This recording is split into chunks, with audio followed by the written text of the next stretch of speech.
39 అంటే సంతానం, 49 అంటే సంతోషం. 39 ఆంధ్రప్రదేశ్, తెలంగాణ. సునీల్ గారు ఆన్ ద స్టేజ్ ప్లీజ్. ఆయన క్యారేజ్ తీసుకొని రాలేదు, బాక్స్ తీసుకొని రాలేదు, కాబట్టి మనం చాలా సేఫ్ అనమాట మేము. Thank you so much Sunil గారు, మీరు ఎక్కడ ఉంటే అక్కడ నవ్వలు. థ్యాంక్ యూ అండి, థ్యాంక్ యూ సో మచ్. వచ్చిన అందరికీ నమస్కారం అండి.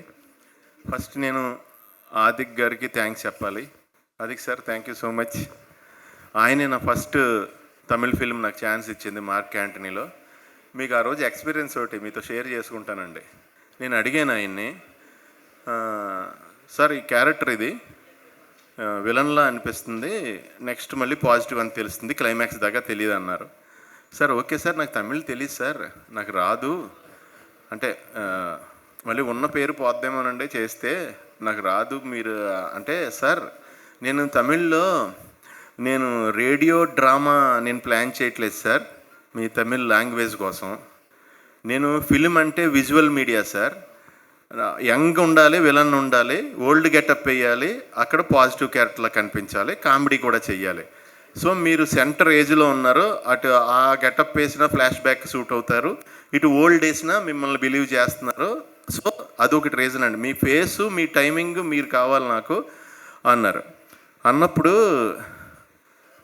నాకు ఆయన, నేను విజువల్ మీడియా అండ్ మూవీ అనేది, సో మీరు నాకు కావాలి, నేను లాంగ్వేజ్ ప్రాబ్లం లేదన్నారు.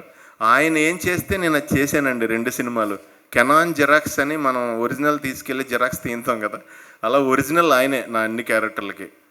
ఆయన టైమింగే, ఆయన యాక్టర్ కూడా మంచి యాక్టర్. ఆయన యాక్షన్ ఆయనే చెప్పేస్తారు, నాకు డైలాగ్ ప్రాంప్టింగ్ అవసరం అయితే ఆయనే చెప్పేస్తారు, కట్ ఆయనే చెప్పేస్తారు. ఆయన డైరెక్షన్లో ఎలా ఉంటుంది అంటేనండి, లైక్ ఒలింపిక్ గేమ్స్ అండి, సెకండ్ ఛాన్స్ ఉండదు. ఒకసారి పరిగెట్టామంటే లైన్ క్రాస్ అయ్యామంటే నెగ్గుతాం, లేదంటే ఓడిపోయినట్టు లెక్క, అంతే. మళ్ళీ చేస్తాను, మళ్ళీ అంత స్పీడ్ ఆయన ఏకంగా. జనరల్గా ఏం చేస్తారంటే ఎవరైనా, అప్పుడు ఆయన అన్నారు, ఏమండి ఇప్పుడు చార్లీ చాప్లిన్ మనకి ఇంటర్నేషనల్ స్టార్, ఆయన యూనివర్సల్ స్టార్ చార్లీ చాప్లిన్. ఆయన లాంగ్వేజ్ ఏది తెలియదు కదా, అందుకే యూనివర్సల్. అదే లాంగ్వేజ్ తెలిస్తే మేబీ హాలీవుడ్లోనే స్టార్ అవుతాడు ఆయన. So action speaks more than words అని ఆయన చెప్పి ఎంకరేజ్ చేశారు. ఆయన సెకండ్ దాంట్లో కూడా నాకు చాలా మంచిది ఇచ్చారు. ఇప్పుడు ఇందులో చాలా థ్యాంక్స్ భయ్యా, thank you so much. And ఈ సినిమా ఆయన ఎలా ప్లాన్ చేశారంటే, మామూలుగా మనం ఓ సినిమా తీస్తాం, ఏదన్నా సినిమా, దానికి పార్ట్ 2 తీద్దాం, సినిమా హిట్ అయింది అని చెప్పి పార్ట్ 2 తీస్తాం, ఇది కూడా హిట్ అయింది, పార్ట్ 3 తీద్దాం అని తీస్తాం. ఈయన ఏం చేశారంటే సూపర్ ప్లానింగ్, టోటల్గా అజిత్ గారి సినిమాలన్నిటికీ సీక్వెల్ ఇది.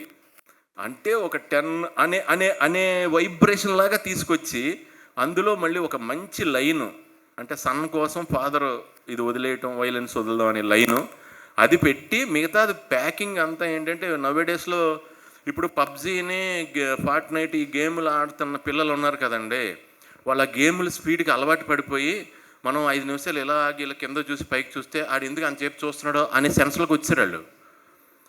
ఎప్పుడైనా ఏడుపు వచ్చినప్పుడు కొంచెం టైం పడుతుంది కదా, ఆడ క్యారెక్టర్ని బట్టి ఫీల్ అవుతాడు కదా, అంటే అంత చిన్న ల్యాగ్ కూడా they are not bearing. So వాళ్ళకి కరెక్ట్గా పర్ఫెక్ట్ డైరెక్టర్ ఆదిక్, ఎందుకంటే స్పీడ్ సినిమా ఎక్కడ ఆగదు.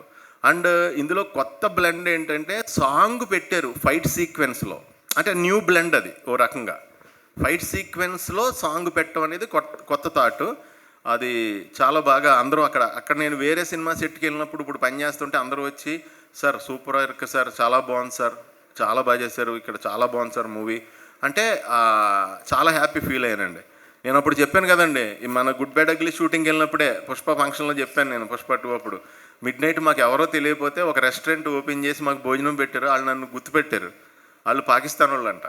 అంటే వాళ్ళను కూడా, వాళ్ళతో మాకు ఫుడ్ పెట్టించింది మాట, అంటే ఈ బ్యానరే అది కూడా. అందుకు ఫస్ట్ టైం తమిళ్లో చేసినందుకు మైత్రి మూవీ మేకర్స్కి నిజంగా కంగ్రాట్స్ చెప్తున్నానండి.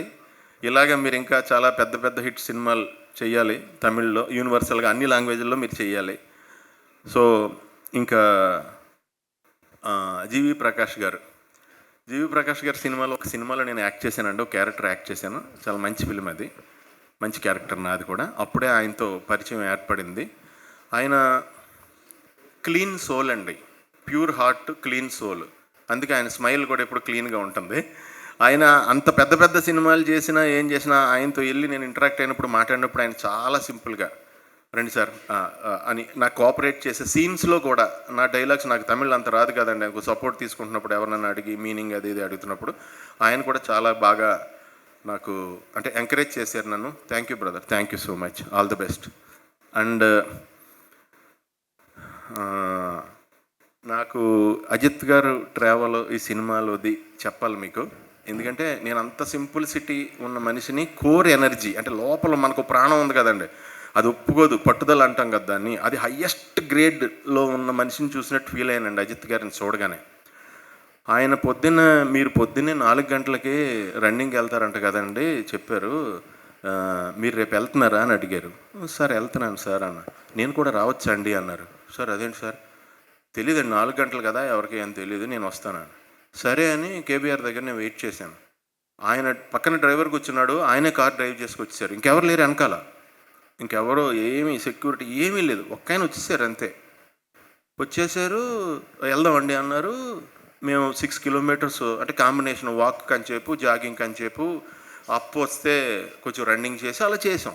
అయిపోయిందా సార్ ఇంకొక హాఫ్ రౌండ్ వేద్దాం అన్నారు. సార్ నేను ఇప్పుడు 9 కిలోమీటర్స్ చేయలేదు సార్ అన్నాను. పర్లేదండి మన ఇద్దరం కలిసి ఉన్నాం కాబట్టి ఇప్పుడు మాట్లాడుకుంటుంటే తెలియదు అన్నారు. సరే అని ఇంకో 3 కిలోమీటర్స్ వెళ్ళామండి. 9 కిలోమీటర్స్ వాకింగ్ చేసాం. తర్వాత లొకేషన్కి మనకి మియాపూర్ అవతలకి వెళ్ళాలి, అక్కడ లొకేషన్కి 1.5 hour ఆయన కార్ డ్రైవ్ చేశారు, నేను కూర్చున్నా పక్కన. అక్కడికి డ్రైవ్ చేసి ట్రాఫిక్లో డ్రైవ్ చేసి అక్కడికి వెళ్ళి షూటింగ్కి వెళ్ళగానే ఆయనకి టోటల్గా మీరు సినిమాలో చూసిన ఇంటర్వెల్ ఫైట్ అప్పుడు వచ్చిన back roll shot, jump, leg skid shot, 27 members ఫైటర్స్ని గుర్తుపెట్టుకుని సింగిల్ షాట్ ఒకటి తీశారండి దానికి. అది కటింగ్లో మిక్స్ చేశారు కానీ ఆ సింగిల్ది ఒకటి తిరుగుతూ ఉంటుంది, ప్రత్యేకంగా దాన్ని తయారు చేయించారు పైన కెమెరాకి స్టాండ్. అది అలా రొటేట్ అవుతుంటే ఈయన గుర్తుపెట్టుకుని 27 మెంబర్స్తోనే ఫైట్ చేయాలి, సాయం దాకా చేశారు. మళ్ళీ 1.5 hour ఆయనే డ్రైవ్ చేసుకొచ్చారు వెనక్కి. అంటే అంత ఎనర్జీ నేనైతే ఎక్కడా చూడలేదు. పైగా వితౌట్ ఆయనకి ఫెసిలిటీస్ ఏమన్నా ఉన్నా ఆయన అంటే దాన్ని సుఖపడాలి అలాంటి మనస్తత్వం ఉన్నాయని కాదు. మీకు డూపుని పెట్టకూడదు, ఆయన సినిమాల్లో డూపు పెట్టకూడదు, అజిత్ సార్ సినిమాల్లో ఆయనే చేస్తానంటారు. సో అలాంటి మనిషిని నేను ఆయన నుంచి చాలా నేర్చుకున్నానండి. ఆయన ఎప్పుడు భగవంతుడు ఆయన ఎప్పుడు చల్లగా చూడాలని మనస్ఫూర్తిగా కోరుకుంటున్నాను. అక్కడ ఇప్పుడు ఈ రోజుని అప్పట్లో గబ్బర్ సింగ్ సినిమా పవన్ కళ్యాణ్ గారి సినిమా కోసం ఎలా వెయిట్ చేసి ఫ్యాన్స్ అంతా చూసి సినిమా వచ్చాక సెలబ్రేట్ చేసుకుని ఎలా పూనకాల్లోకి వెళ్ళిపోయారో ఇక్కడ, అలాగే ఈరోజు తమిళనాడులో మలేషియాలో శ్రీలంకలో మొత్తం యూనివర్స్లో ఎవరైతే ఉన్నారో Ajith sir fans, Ajith sir cinema చూసిన వాళ్ళు అండ్ వేరే అదర్ హీరోస్ ఫ్యాన్స్ అందరూ కూడా అజిత్ సార్ని ఇలా చూడాలనుకునే వాళ్ళు వాళ్ళందరూ కూడా పండగ చేసుకుంటున్నారండి. సార్కి అంత పెద్ద హిట్ ఇచ్చినందుకు ఇంకోసారి ఆదిక్కి థ్యాంక్స్ చెప్తున్నాను. Thank you so much brother. అలాగే కార్తికేయ అండ్ మేడం, ఆవిడ ఈ సినిమాలో నాకు ఎవరికి చిన్న బిట్టు సాంగ్లో చేసామంటే పెద్ద డ్యాన్స్ ఇంపార్టెన్స్ ఉన్న ఆ టైప్ క్యారెక్టర్ కాదు. సో త్రూ అవుట్ ఉన్నాము. అలాగే నాకు లొకేషన్లో ప్రసన్న గారు కానీ కిన్స్లే గారు కానీ వాళ్ళందరూ నాకు చాలా బాగా, యోగి బాబు గారు కానీ ప్రభు గారు చాలా ఎంకరేజ్ చేశారు. అండ్ వాళ్ళందరికీ కూడా సభాముఖంగా థ్యాంక్స్ చెప్తున్నాను, అందరికీ కంగ్రాట్స్ చెప్తున్నాను. ఆల్ ది బెస్ట్ అండి. Wishing all success more than me. Thank you.